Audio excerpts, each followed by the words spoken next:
El Señor esté con ustedes. Y con tu espíritu. Lectura del Santo Evangelio según San Juan. Gloria a ti, Señor.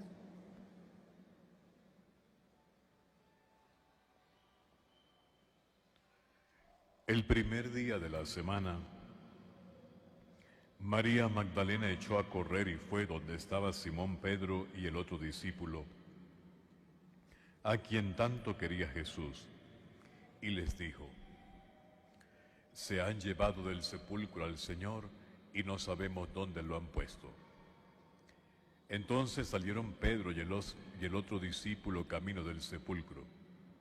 Los dos corrían juntos, pero el otro discípulo corría más que Pedro. Se adelantó y llegó primero al sepulcro, y asomándose vio las vendas en el suelo, pero no entró. Llegó también Simón Pedro detrás de él y entró en el sepulcro. Vio las vendas en el suelo y el sudario con que le habían cubierto la cabeza, no por el suelo con las vendas, sino enrollado en un sitio aparte. Entonces el otro discípulo, el que había llegado primero al sepulcro, vio y creyó. Palabra del Señor. Gloria a ti, Señor Jesús. Pueden tomar asiento.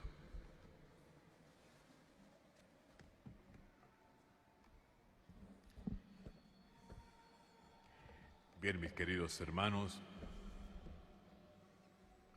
como les dije al principio, estamos celebrando la fiesta de San Juan Apóstol.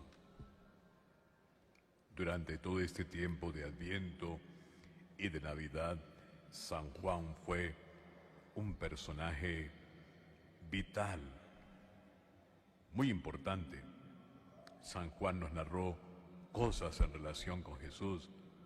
En Navidad, la noche de Navidad, leímos San Juan, cuando nos hablaba que el Verbo se hizo carne.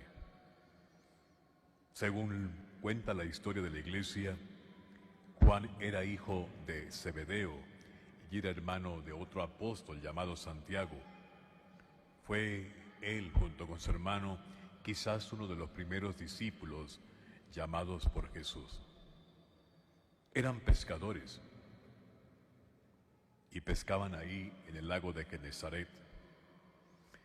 Y ustedes lo han escuchado muchísimas veces, porque San Juan es el autor del cuarto evangelio. Pero además de eso escribió 3 cartas muy bellas que llevan su nombre. Y para cerrar como broche de oro, la palabra o la Biblia o el Nuevo Testamento es el autor del libro del Apocalipsis. Por lo tanto, Juan fue un escritor prolijo, muy vasto. Bueno, porque él fue testigo de los hechos de la vida de Jesús que él nos cuenta y nos narra. Fue testigo presencial. Algunos lo llaman en el Evangelio el discípulo amado. Y este Juan, que era el más joven de los 12 apóstoles, se entregó a Jesús con pasión. Lo llamó, lo siguió y nunca más se apartó de él. Junto a él se hizo hombre y junto a él se hizo cristiano. Y tomó muy en serio aquellas palabras de Jesús que decía: ustedes no llamen a nadie maestro, porque solo uno es su maestro. Él estuvo en el Calvario esa noche, al pie de la cruz del Señor. Y allí, en esa oscuridad, esa noche, esa tarde, ese atardecer triste, porque moría el Hijo de Dios, ahí encontró el regalo más preciado después de Jesús en su vida: una mujer. Una mujer que tomó como madre espiritual, es decir, a María, la madre de Jesús. Él creyó profundamente y amó al Señor. Y fue tal su testimonio que fue el discípulo que murió casi de anciano, o siendo anciano. Cuando el discípulo, o cuando Juan contestó al Señor, lo hizo con valentía. Cuando decidió seguirle, lo hizo sin dudar y gastó toda su vida testimoniando y hablando de Jesús. ¿Cuál es la lección? Pues una lección muy bella, que nosotros también podemos ser discípulos de Jesús y podemos vivir guiados por Él, que es el único Maestro, y de Él aprendemos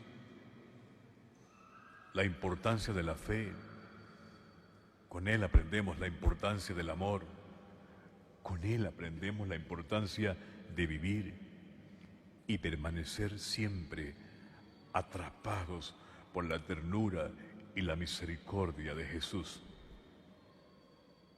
Ustedes son discípulos y son amados por Jesús.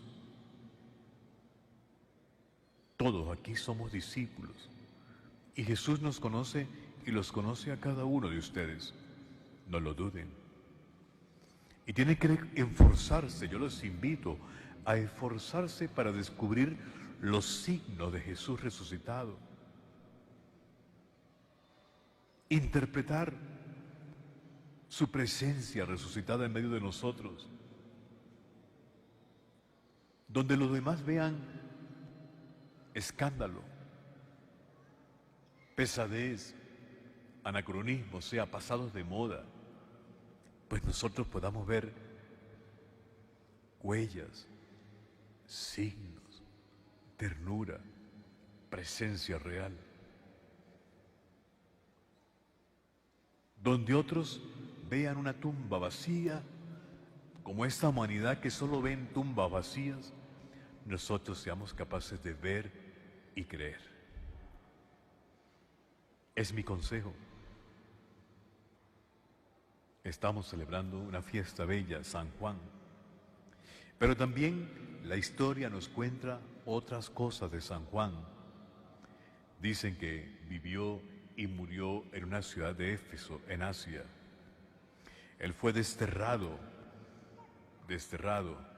a la isla de Patmos, fue perseguido por un emperador, recibió en su retiro y en su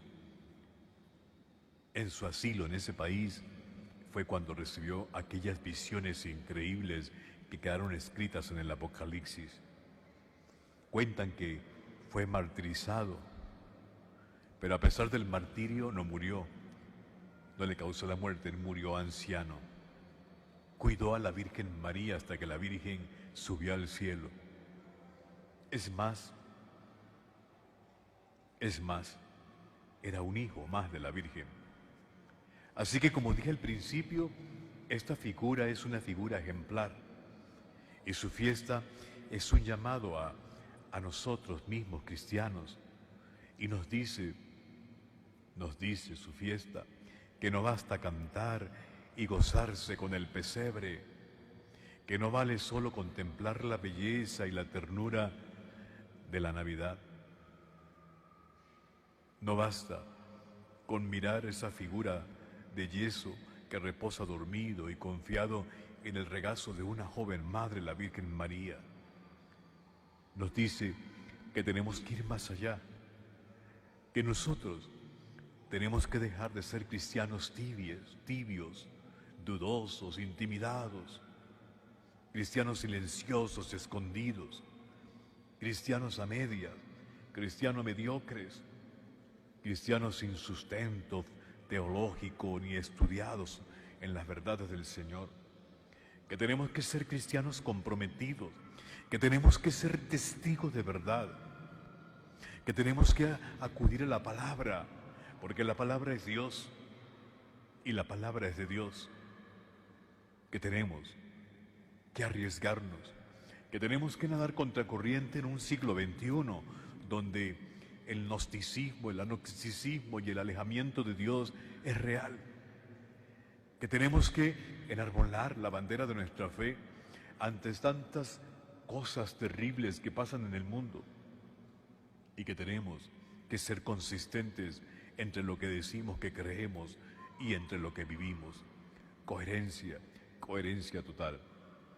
San Juan dio la muerte, dio su vida por el Evangelio, pero él lo tuvo más fácil porque él vio a Jesús. Él convivió con Jesús, se abrazó a Jesús, olió a Jesús, vio la mirada de Jesús, contempló la sonrisa de Jesús, sintió en su propia carne la ternura del Señor. Y sí, para nosotros es más difícil porque no hemos podido ver. Pero ya dice el Señor, bienaventurados los que creen sin ver, porque de ellos será el reino de los cielos. Así sea.